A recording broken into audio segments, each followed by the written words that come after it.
இந்த அரசினுடைய நிதி திரட்டல் கொள்கையானது மக்கள் நலன் கருதியோ தேச நலன் கருதியோ உருவாக்கப்படவில்லை. இக்கொள்கை கார்ப்பரேட்டுடைய ஆதரவு கொள்கையாகவே இருந்து கொண்டிருக்கிறது.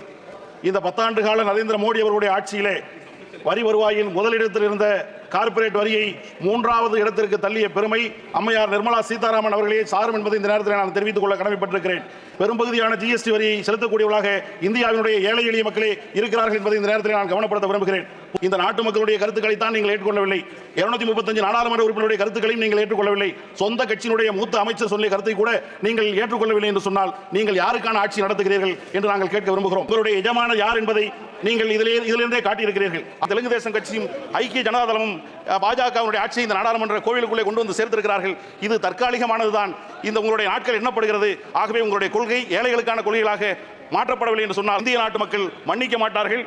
நிச்சயமாக உங்களுடைய ஆட்சி விரைவில் முடிவு வர இருக்கிறது என்பதை மட்டும் இந்த நேரத்திலே நான் பதிவு செய்ய விரும்புகிறேன்.